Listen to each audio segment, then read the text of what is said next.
very much a playboy, which of course would be contrary to being a devout Christian.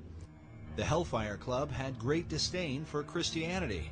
In fact, they did not call themselves Hellfire, but rather the monks of Medmenham Abbey. Such parody was the influence of a French priest named François Rabelais, condemned as a heretic for writing a series of perverse comedies called Gargantua and Pantagruel. In them, Rabelais mocked religion, glorified immorality, and defended man's right to pursue without restraint the desires of his own will. Adopting his philosophy, the Hellfire motto was, "Do what thou wilt shall be the whole of the law." Could this have been what attracted Franklin to the group? An opportunity to escape the puritanical tendencies of America, while in England to pursue lusty desires that would have been openly condemned by his fellow countrymen, at least at that time. But more than a century later, the Hellfire motto would be adopted by British occultist Aleister Crowley, who was often called the wickedest man in the world. Like Francis Dashwood and the Hellfire members, Crowley took part in satanic rituals, most famously at his Abbey Thelema in Sicily, a name taken from François Rabelais' anti-Christian parodies. Crowley's hatred for Christianity was so intense he often referred to himself as the Beast of the Apocalypse from the Book of Revelation. He was a Freemason and a Rosicrucian who made Do What Thou Wilt famous through the 20th century, with followers like L. Ron Hubbard, the founder of Scientology, Harvard professor and drug guru Timothy Leary, and even Beatles founder John Lennon. Crowley is often credited with sparking the 1960s cultural revolution, the do-your-own-thing mentality dedicated to sex, drugs, and rock and roll. What could be called the modern legacy of men like Franklin, Dashwood, and the Hellfire Club.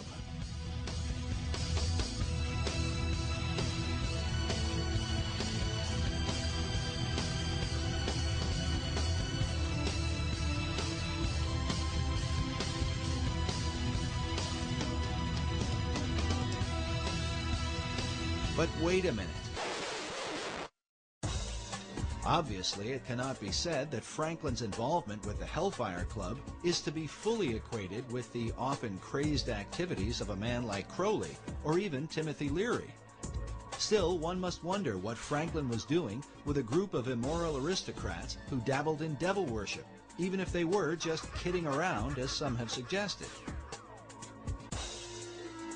Is it likely that this legendary founder of America, the man who discovered electricity, invented the bifocals, and co-authored the Declaration of Independence, simply spent his time in England getting drunk and seducing women? Franklin was known to be a crafty fellow.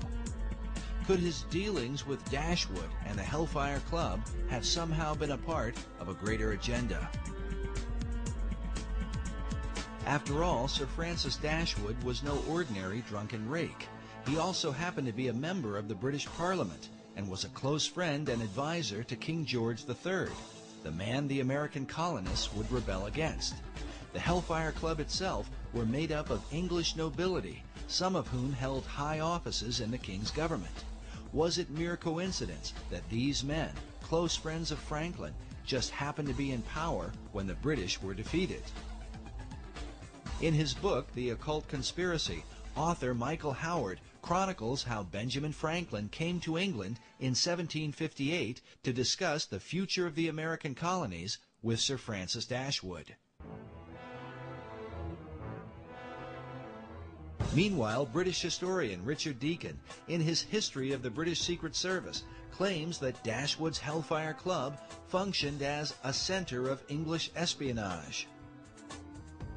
Because of Franklin's many clandestine activities, some involving a British double agent named Edward Bancroft, Deacon and fellow historian Professor Cecil B. Curry speculate that Ben Franklin may have been a covert spy for the British government, known either as Number 72 or with the code name Moses. But was Franklin working for the British? or were secret powers within the king's own government working with Franklin for the ancient plan of all secret societies, the New Atlantis? Why would British intelligence refer to Benjamin Franklin as Moses? Normally, enemies are given names like Carlos the Jackal or the Butcher of Baghdad. But Moses? Was the name itself a kind of cipher or secret code? Had they already determined that as Moses led the children of Israel from the bondage of Egypt, so Franklin would lead the American colonies to freedom from King George? Could this be why Benjamin Franklin's initial design for the Great Seal of the United States was that of Moses, standing on the shoreline of the Red Sea as the waters destroyed Pharaoh and his army, with the motto, "Rebellion to tyrants is obedience to God"? Coincidence? Maybe. Yet in his book, America's Secret Destiny, author Robert Hieronymus, whose doctrinal thesis on the reverse of the Great Seal has been used by the White House, the State Department, and the Department of the Interior, makes the comment that Franklin's design for the seal represented, quote, how he viewed America's birth and destiny. Did Franklin really see himself as Moses, defeating King George, the colonial pharaoh, with the help of Dashwood and the Hellfire Club? An alarming theory. But for British intelligence to undermine King George on behalf of a secret agenda should not be terribly surprising, at least not to the modern American. Consider the conflict between President John F. Kennedy and the CIA during the Bay of Pigs invasion. The CIA reportedly lied to the president on behalf of their secret agenda involving an assassination attempt on Fidel Castro, something that would later lead to the Cuban Missile Crisis. JFK was so surprised at their power, believing it to be a threat to the American people, he vowed to shatter the CIA into 1,000 pieces. Or what about the Iran-Contra affair, where President Ronald Reagan stated emphatically that the U.S. was not providing arms to Iran in exchange for hostages being held by pro-Iranian terror groups? In spite of the wildly speculative and false stories about arms for hostages and alleged ransom payments, we did not, repeat, did not trade weapons or anything else for hostages. But Reagan soon returned with an apology once he learned that, yes, the U.S. was illegally selling arms to Iran, an enemy country. The profits from the sales were then being used to finance a secret CIA operation involving the Contras in Nicaragua. As with JFK, Reagan claimed that he had been manipulated and lied to by secret powers within the intelligence community. It's going on that had been kept from me in various covert operations. Mr. President, did they deceive you? You didn't answer whether Poindexter and North deceived you. Presidents Reagan and Kennedy were humiliated at being the most powerful men in the world who were unaware of what the hidden powers in their own government were up to. Well, at least in the case of Kennedy. It was later revealed that President Reagan knew more about the covert actions of the intelligence community than he had let on. After all, his vice president, George Bush Sr., was the former head of the CIA and a member of an elite secret society known as the Skull and Bones. Some find it interesting that while in office, President Reagan was made an honorary 33rd degree Mason.